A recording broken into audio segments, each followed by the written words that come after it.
Si el viviente sensitivo, además de operaciones propiamente sensitivas, tiene las operaciones vegetativas, ¿se sigue de aquí que posee dos almas, dos principios vitales, una sensitiva y otra vegetativa?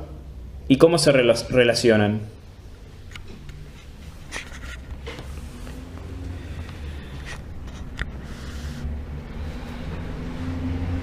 Para responder a esto tenemos que retornar a la noción del acto primero como acto esencial.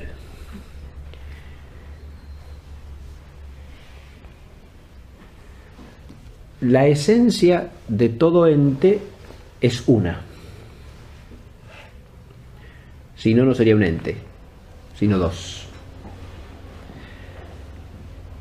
Ahora, si la esencia de todo ente es una, el acto primero, que es el acto esencial, no puede ser sino uno. Y si el alma es el acto primero del viviente, no puede haber sino un alma única. Si no, en lugar de haber un viviente, habría dos vivientes esencialmente distintos. Si son incompatibles dos actos primeros en un único ente. No puede haber en un ente sino un solo acto primero. Por eso se dice, como consecuencia, un corolario necesario de esto, que el viviente se especifica por los actos supremos de su naturaleza. Este corolario atiende al hecho, al fenómeno captable por la experiencia, de que los entes vivientes corpóreos se nos presentan con una estructura de tipo, a veces se dice estratificada, pero eso es una imagen que tiende a una concepción errónea, digamos, una estructura progresivamente complicada en la cual el modo de vida inferior es asumido por el superior. Es decir, los entes vivientes sensitivos tienen actividades no solo sensitivas, sino vegetativas y sensitivas.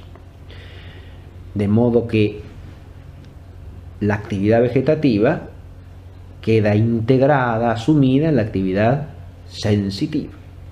Y el ente corpóreo viviente racional que es el hombre tiene también actividades vegetativas y sensitivas, ambas integradas, asumidas en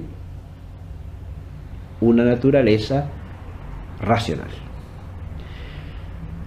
La existencia de actividades de orden inferior en la naturaleza del viviente corpóreo no implica de ninguna manera otro acto primero, es decir, otro principio sustancial. Lo que implica es que según el orden de la naturaleza, el principio sustancial de orden inferior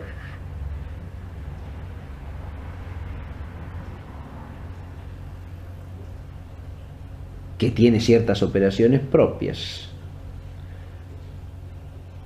es algo que queda incluido en el principio sustancial de orden superior. O mejor dicho todavía, las actividades de un orden vital inferior quedan contenidas en la capacidad propia del principio vital de orden superior.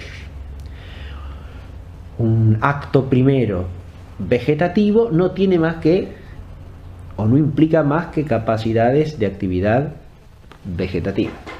En cambio, un acto primero sensitivo implica tanto actividades de orden sensitivo como de orden vegetativo. Y un acto primero racional implica capacidades de actividad racional, de actividad sensitiva y de actividad vegetativa. Pero lo que especifica al viviente, lo que lo hace ser ese viviente y no otro, es siempre un acto primero que lo pone en realidad de su naturaleza, que es su principio formal sustancial. Y ese no puede ser sino único porque, volviendo a lo primero que hemos dicho, si no, no habría un ente sino dos entes distintos, no una sustancia sino dos sustancias. No habría una sustancia racional capaz de actividades sensitivas y vegetativas, como es el hombre, sino que habría una sustancia racional por un lado, una sustancia animal por otro y una sustancia vegetal por otro.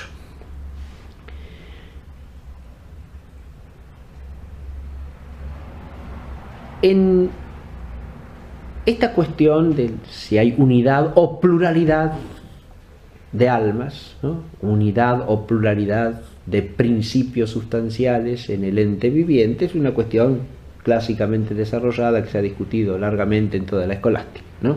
Lo que yo estoy exponiendo es el principio fundamental que permite dar una respuesta básica a esa problemática. El alma, en cuanto forma y principio sustancial, en cuanto acto primero, no puede ser sino una. En el caso del viviente humano pueden plantearse otros problemas específicos por la complejidad que implica un ser en el cual convergen lo corpóreo y lo espiritual.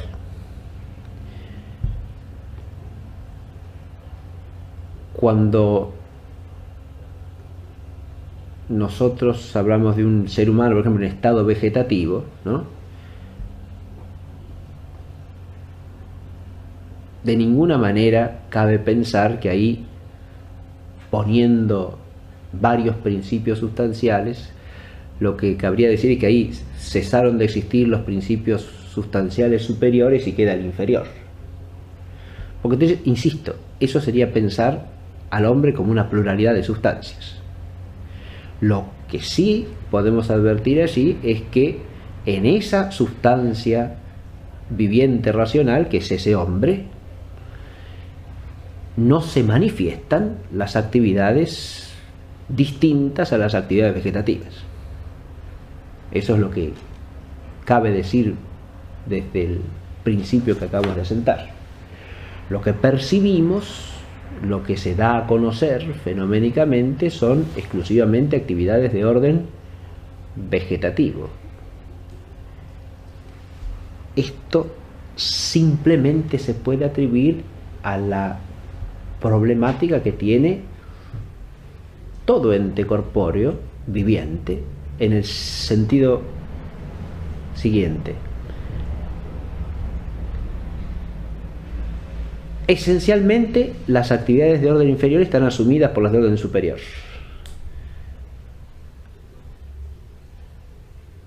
Pero están asumidas porque son medios o instrumentos necesarios en la economía del ser viviente corpóreo para las actividades superiores. Cuando ese medio o instrumento se hace tan deficiente que no permite de hecho la actividad superior, entonces se da un estado o una condición del viviente que es defectiva respecto de su naturaleza. Pero esa defectividad precisamente es lo que nos permite afirmar que en ese estado está privado de sus operaciones propias, o por lo menos de la manifestación de esas operaciones. Esto en el caso del hombre, insisto, plantea problemas aparte, porque el nombre de operaciones que son anorgánicas y por lo tanto, por más que no se manifiesten físicamente, no podemos negar absolutamente que se den.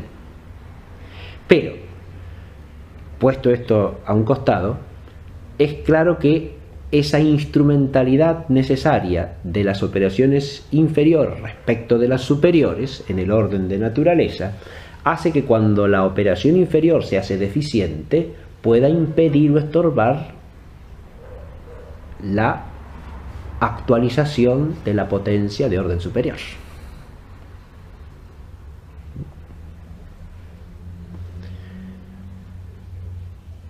Y eso es lo que sucede cuando el viviente queda reducido a un estado de vida defectivo, en el que se encuentra, como decimos, privado de algo que debiera darse, ¿no? Esto, al contrario de ir contra la unidad del principio sustancial, es una manifestación de esa unidad, porque si no, no podríamos decir que está en un estado de privación de las operaciones que le son características, que le son propias. Una última cosa que vale la pena decir es la siguiente. Hay otra manifestación fundamental de esta unidad del acto primero del principio sustancial. Y es que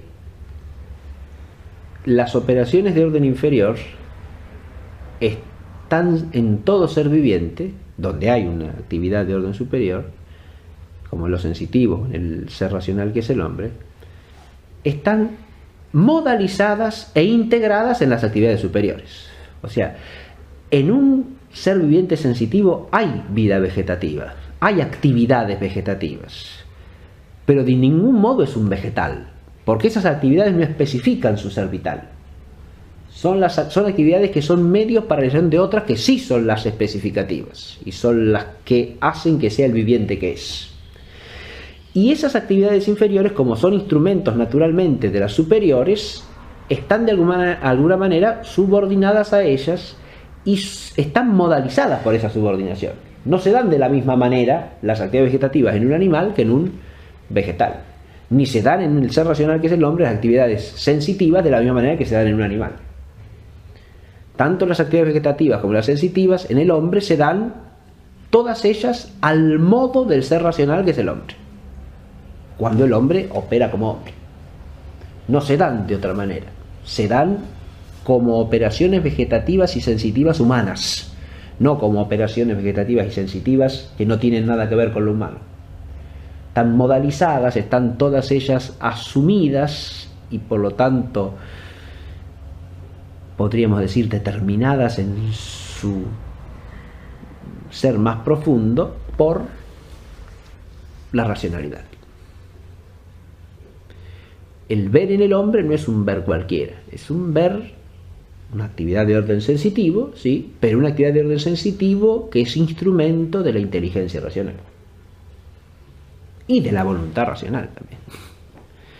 No es un ver como el de un animal. Y lo mismo, las actividades vegetativas de un animal, sea la actividad nutritiva, sea la actividad de crecimiento, sea la de reproducción, no son como en un vegetal, sino que están asumidas por la sensitividad y son instrumentos del vivir sensitivo, de manera que se dan al servicio de la sensitividad. Este otro hecho que estoy señalando es una manifestación más de la unidad del principio vital que se sigue de un principio ontológico evidente. Retornar a la noción del acto primero como acto esencial.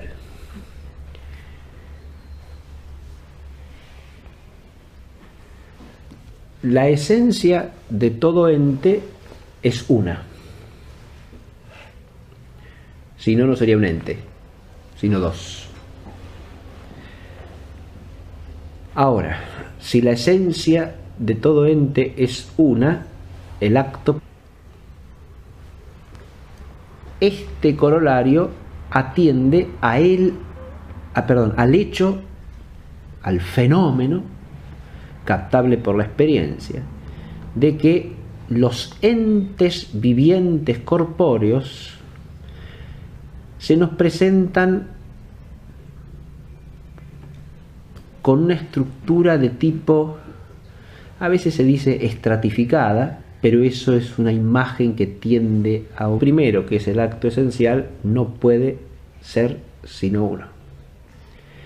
Y si el alma es el acto primero del viviente, no puede haber sino un alma única. Si no, en lugar de haber un viviente, habría dos vivientes esencialmente distintos. Si son incompatibles dos actos primeros en un único ente. No puede haber. Si el viviente sensitivo, además de operaciones propiamente sensitivas, tiene las operaciones vegetativas, se sigue de aquí que posee dos almas, dos principios vitales, una sensitiva y otra vegetativa. ¿Y cómo se relacionan?